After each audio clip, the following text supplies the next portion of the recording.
Selamat pagi teman-teman sekalian.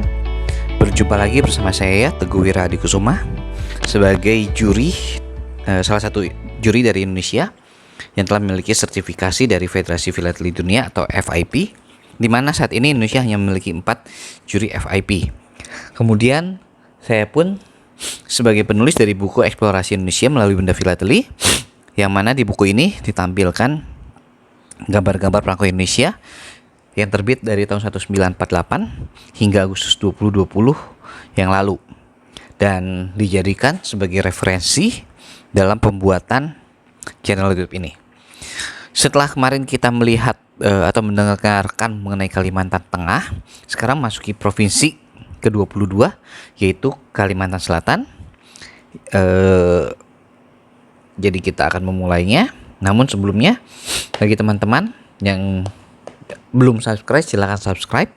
Dan juga yang ingin memiliki buku ini bisa menghubungi nomor telepon yang tertera di samping, atau dengan memencet link yang ada di kolom deskripsi, atau bisa menghubungi juga di website teguhwiraadikusuma.com untuk memperoleh informasi lebih banyak, dan juga bisa melihat channel-channel YouTube yang lainnya.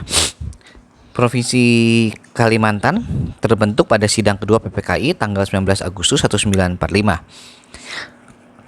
ketika era Republik Indonesia Serikat menjadi negara Indonesia Timur. Dan setelah itu memutuskan bergabung dengan Indonesia berdasarkan Piagam Persetujuan RIS-RI, Undang-Undang Nomor 20 serta Peraturan Pemerintah RIS Nomor 21, yang mana semuanya terjadi tahun 1950. Provinsi Kalimantan Selatan dibentuk berdasarkan Undang-Undang Nomor 25 tahun 1956 bersama dengan pembentukan Provinsi Kalimantan Barat dan Kalimantan Timur. DPRD Kalimantan Selatan dengan surat keputusan nomor 2 tahun 1989 menetapkan tanggal 14 Agustus 1950 sebagai hari jadi Provinsi Kalimantan Selatan dengan Banjarmasin sebagai ibu kota provinsinya. Kita bisa melihat di perangko sebelah kanan adalah Bubungan Tinggi sebagai bangunan khasnya, dengan kemudian ada lambang provinsi. Untuk faunanya sendiri adalah bekantan, berhidung panjang, rambutnya coklat kemerahan, berbadan ramping dan berekor panjang. Hidup di hutan bakau, dapat berenang dan juga menyelam. Untuk floranya adalah kastuari, sejenis mangga, batangnya besar dan bercabang, buahnya berukuran kecil, tumbuh di dataran rendah pada tanah aluvial dan lateral dengan cukup air.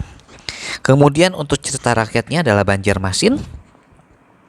Konon Banjarmasin di Kalimantan Selatan dikembangkan oleh Pangeran Samudra dan dari kerajaan negara Daha yang didirikan oleh Putri Kalungsuh bersama putranya Raden Sari Kaburangan alias Sekar Sungsang yang bergelar Panji Agung Maharaja Sari Kaburangan.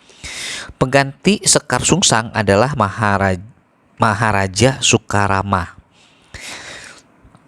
Pada masa pemerintahannya, pergolakan berlangsung terus-menerus, walaupun Maharaja Sukarama mengamanatkan agar cucunya Pangeran Samudra kelak menggantikan tahta, namun Pangeran Mangkubumi yang naik tahta. Perebutan kekuasaan masih berlanjut dengan terbunuhnya Pangeran Mangkubumi dan Pangeran Tumanggung menjadi penguasa kerajaan. Menyadari lingkungan kerajaan yang tidak aman, Pangeran Samudra lari dari kerajaan dengan menyamar dan hidup di sekitar muara sungai Barito yang sepi, di mana terdapat beberapa kampung. Kampung Banjarlah yang paling berkembang. Pati Masih dan beberapa pati lainnya berunding dan menobatkan Pangeran Samudra sebagai raja. Karena Pati Masih mengetahui bahwa Pangeran Samudra adalah pemegang sah atas negara Doha dan memenuhi wasiat Maharaja Sukarama, yang mana saat itu beberapa kampung tersebut merupakan wilayah dari negara Doha. Banjar masih menjadi pusat kerajaan sekaligus bandar perdagangan dan semakin berkembang. Tumenggung merasa kekuasaannya terancam, perang tak dapat terelakkan.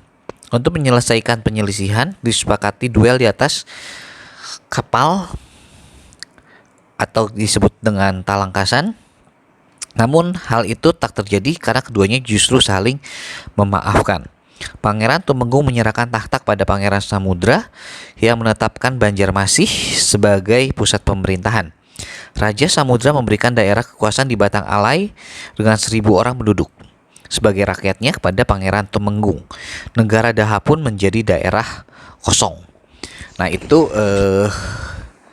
mengenai Kalimantan Selatan. Besok kita akan meneruskan untuk Kalimantan Timur. Jadi tetap di channel ini, jangan kemana-mana agar bisa mengikuti channel ini secara kontinuitas. Dan kami ingatkan, bagi yang belum subscribe channel ini bisa melakukan subscribe, dan jika ingin melakukan komen silahkan. Ya, kami dengan senang hati akan menerimanya. Kemudian bagi teman-teman yang ingin memiliki buku ini bisa menghubungi di nomor telepon yang tertera di samping atau dengan memencet link di kolom deskripsi. Oke, itu saja. Kita akan bertemu lagi besok. Selamat pagi dan selamat beraktivitas.